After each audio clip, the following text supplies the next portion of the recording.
everybody, and welcome to another episode of Rob's World of Boxing. Let's get it.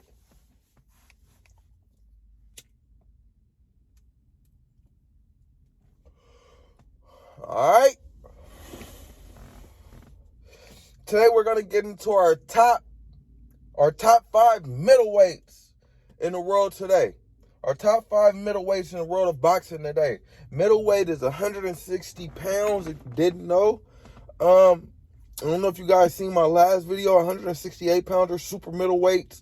But in that video, I actually misspoke. My third fighter, Billy Joe Saunders, he's not 55-4 with 14 KOs. He's 30-1 with 14 KOs. I don't know what the hell I was tripping on. I know Billy Joe ain't fought no 55 fights and lost 4. His first loss was to Canelo. His first and only loss. So, yeah, I don't know what the hell. I was just all over the place, moving too fast, maybe too much more time, and misspoke, man. So, my apologies. Yeah, I put it in the description of the video, but some people might not read the description. So, if you're watching these videos in order, you know my last video, number 3, Billy Joe Saunders, he's indeed 30-1 and not 55-4. Okay. But yeah, let's get into today's video, our top 5 middleweights in the world today.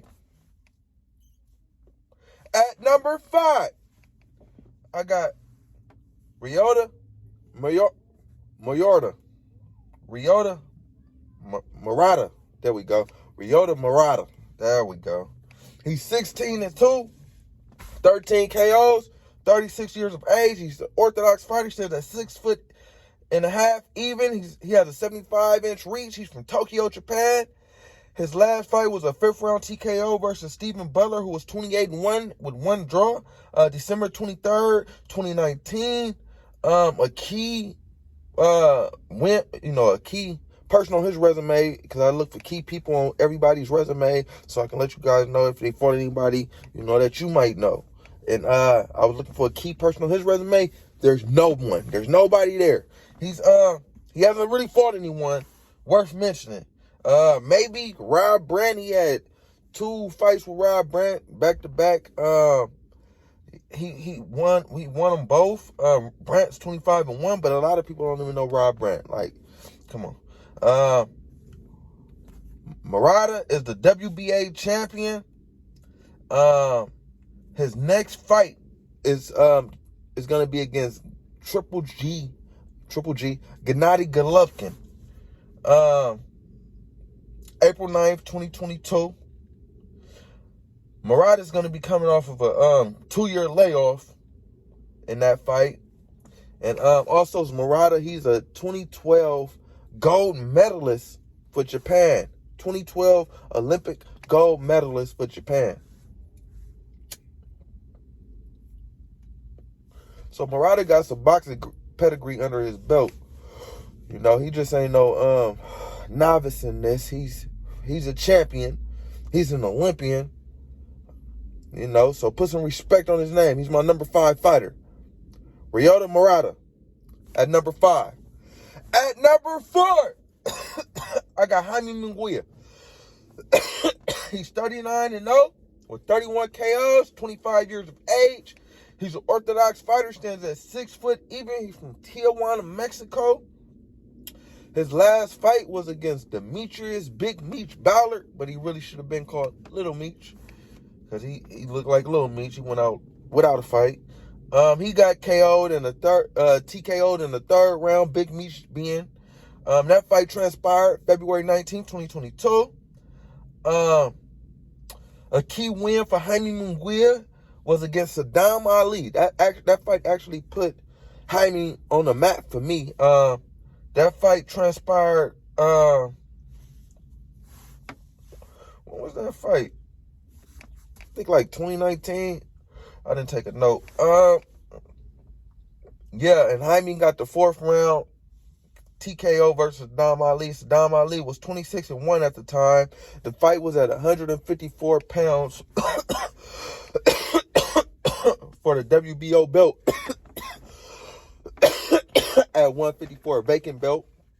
And I thought Saddam Ali was a U.S. Olympian. I thought he was gonna come in, win that fight and get his first belt of his career and catapult his career. And nah, that did not happen.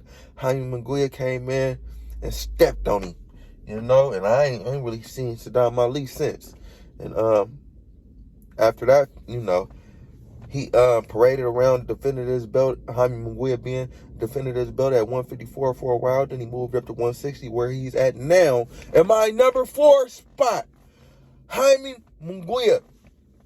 Yeah. At number 3, I got Gennady, Triple G, Golovkin. He's 41-1 with 1 draw, 36 KOs, 39 years of age. He's the IBF champ. He's an orthodox fighter. He has an orthodox stance. He's 5'10.5" with a 70-inch reach. He's from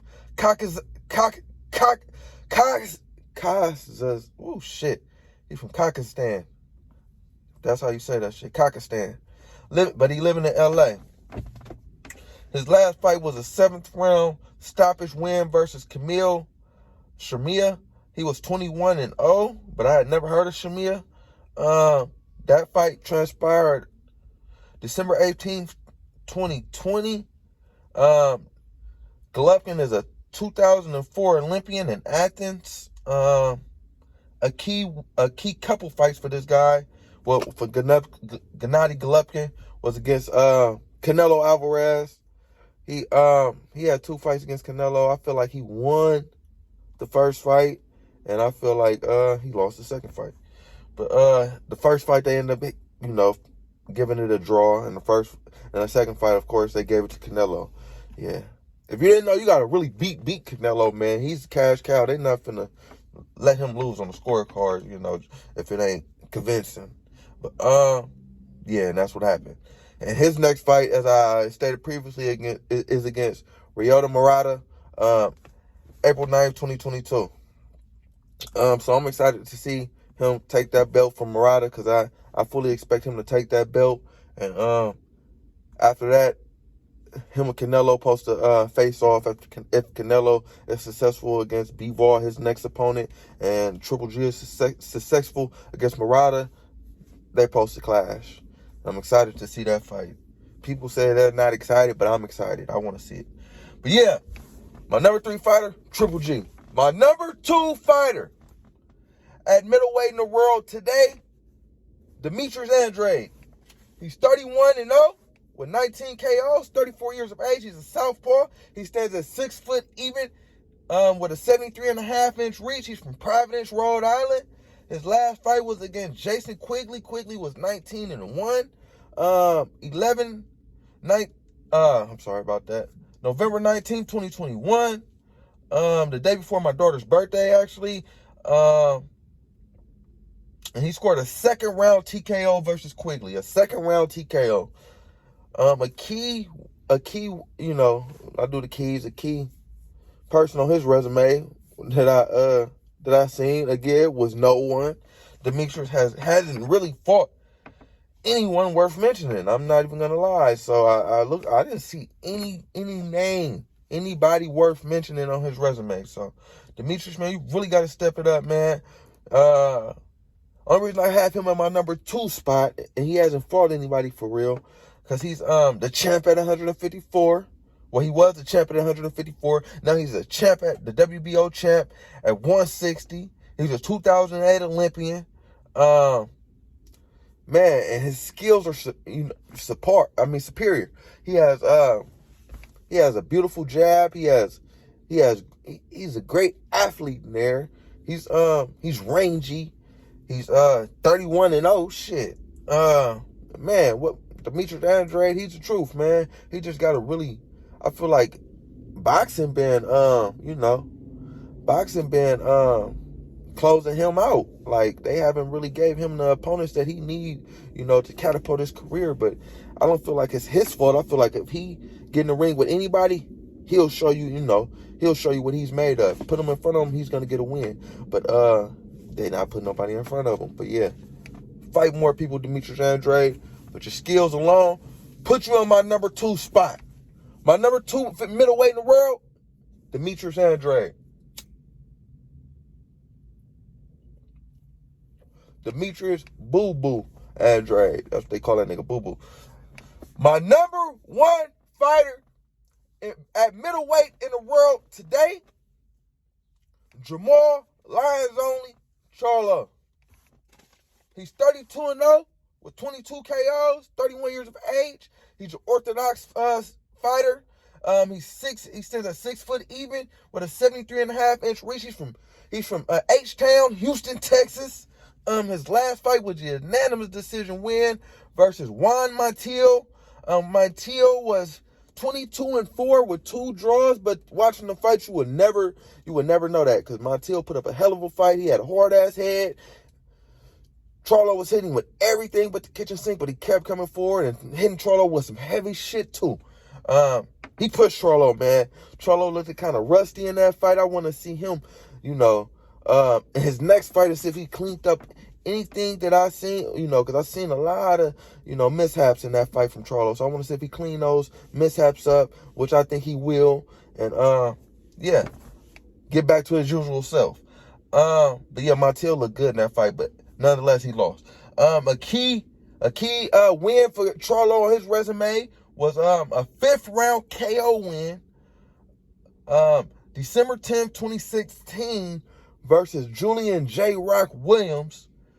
It was at 154 pounds. Because he's not twin. His brother's twin Charlo. He's Jamal Charlo, Lions Only. But I think they both Lions. I forget his I forget what they call his Instagram name, Jamal. But yeah, they both Lions Only. But the other one Instagram name Twin Charlo. But back to Jamal. He was the IBF champion at 154 pounds when he knocked out J-Rock. And that was a beautiful knockout, man. That was one of the most beautiful knockouts you'll ever see in boxing. If you have time, go back and watch it, man. J-Rock threw I think it was like a straight left hand or some crazy shit. And Charlo came and blocked that shit in the same motion, same hand. You know what I'm saying? Threw the uppercut. It was beautiful. Oh my God, textbook. And he put J-Rock to sleep in front of all them people when J-Rock was 22-0, as I stated. Now Jamal is the WBC champ at 160 pounds. He could have been a 2008 Olympian, but he had backed out because he had a toe injury, which I didn't know. I did my homework on and found out. But man, Jamal got some pedigree to him, man. Jamal, he's a lion, man. He's the truth, man. As I stated, he went up from 154 where he was champ to 160, doing the same thing, dominating that division, man. Jamal Lions Only, man. Charlo, what can I say about him? I don't really need to say more, man. He's my number one fighter at middleweight, man. Demetrius Andrade, quick recap. Demetrius Andrade, my number 2 fighter at middleweight. Gennady Triple G Golovkin, my number 3 fighter at middleweight. Jaime Munguia, my number 4 fighter at middleweight. And my number 5 fighter at middleweight in the world today, Ryota Murata. Those were my top 5 middleweights in the world today. Like, comment, subscribe, all that shit, people. Rob's World Boxing. Yeah.